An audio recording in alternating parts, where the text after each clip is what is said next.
പുതിയ നിയമത്തിൽ നിങ്ങൾക്കൊരു നന്മ, ഒരു അനുഗ്രഹം, ഒരു വിടുതൽ പ്രാപിക്കണമെങ്കിൽ നിങ്ങൾ ആദ്യം അതിനെ വിശ്വസിക്കണം.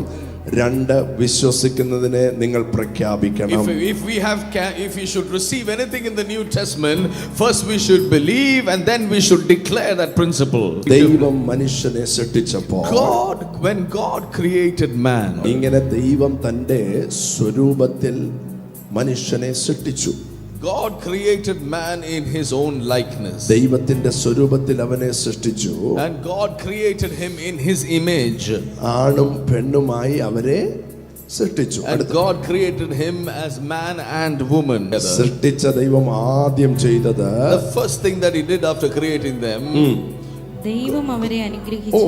സൃഷ്ടിച്ച ദൈവം വേറെ എന്തൊക്കെ പരിപാടി ഉണ്ടായിരുന്നു, പക്ഷെ അതൊന്നും ചെയ്യാതെ ആദ്യം അവരെ ബ്ലസ് ചെയ്തു. Oh, God blessed them first. God blessed them after they were created. എന്റെ ദൈവത്തിന്റെ നേച്ചറാണത്. It's the nature of God. അവൻ അനുഗ്രഹിക്കുന്ന ദൈവമാണ്. He is a God who wants to bless us. എങ്ങനെ അനുഗ്രഹിച്ചെന്നാണ്? How did he bless us? Does it mention? നിങ്ങൾ സന്താനപുഷ്ടിയുള്ളവരായി പെരുകി ഭൂമിയിൽ നിറഞ്ഞ് അതിനെ അടക്കി സമുദ്രത്തിലെ മത്സ്യത്തിന്മേലും ആകാശത്തിലെ പറവജാതിയിന്മേലും സകല ഭൂചര ജന്തുവിന്മേലും വാഴുവിൻ എന്നവരോട് കൽപ്പിച്ചു.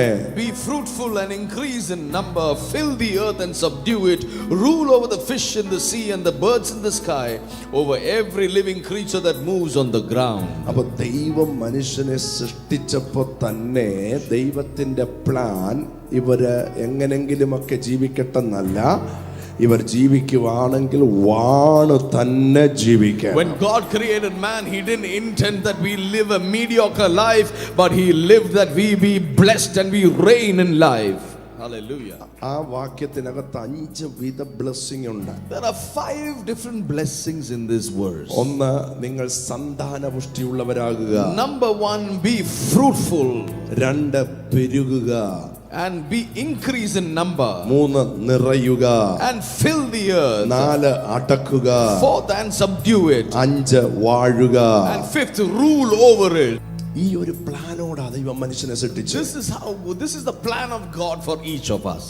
എന്നാൽ But മനുഷ്യൻ പാപം ചെയ്തപ്പോൾ, when man fell into sin, അത് അവരിൽ നിന്ന് മാറിപ്പോയി. all these blessings moved away from them. എന്നാൽ But then 2000 വർഷങ്ങൾക്ക് മുമ്പ് 2000 years ago, യേശു ഈ ഭൂമിയിൽ വന്നിട്ട് Jesus came down to this earth അതിനെ തിരികെ കൊടുത്തു. and he restored these blessings back to man. Bible പറയുന്നു, The Bible says, ഒരുവൻ ക്രിസ്തുവിലായാൽ if any man is in Christ, അവൻ പുതിയ സൃഷ്ടിയാണ്. he is a new creation. പഴയത് കഴിഞ്ഞുപോയി. The old has gone away. ഇതിനകത്തിരിക്കുന്ന സകലരോടും ഞാൻ പറയാം, Let me tell each one of you seated here, നമ്മുടെ കുടുംബത്തിൽ നോക്കിയാൽ ആരും ഉയർന്നിട്ടില്ലായിരിക്കാം, അല്ലെങ്കിൽ പ്രതീക്ഷിച്ചതുപോലെ സക്സസ് ആയിട്ടില്ലായിരിക്കാം, പക്ഷെ നിനക്ക് കഴിയും. കാരണം നീ ക്രിസ്തുവിൽ പുതിയ സൃഷ്ടിയാണ്. You may not have seen this blessing in your families, but you can, because you are a new creation in Christ. നിന്റെ കുടുംബത്തിൽ, in your family, നിന്റെ ദേശത്ത്, in your land, നീ ഒരു വ്യത്യസ്തനായി മാറാൻ പോകുകയാണ്. You shall be a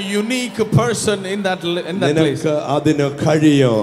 It is possible for you, നിന്റെ അകത്ത് അതിനുള്ള ശക്തി കേന്ദ്രം ഇരിപ്പുണ്ട്. because you have the potential for it. ഒന്നുകൂടെ ഞാൻ പറയാം, Let me declare this to you again. ചിലർ പരിധികളെ പൊട്ടിച്ച് പുറത്തു വരാൻ പോകുകയാണ്. You are going to come out breaking some boundaries. എന്താണ് പരിധികൾ? What are these boundaries? ചിലരെ കുറിച്ച് എഴുതി വെച്ച ചില രേഖകൾ പൊട്ടിച്ച്, ഇവൻ ഇത്രേ വളരത്തുള്ളൂ, ഇവൾ ഇത്രേ ഉയരത്തുള്ളൂ, ഇവളുടെ കുടുംബം പോയാൽ ഇത്രേ പോകത്തുള്ളൂ എന്നുള്ള പരിധികളെ നീ പൊട്ടിച്ച് പുറത്തു വരും. Some ceilings we are going to break, ceilings of words spoken over you that you're not going to prosper beyond this prescribed limit.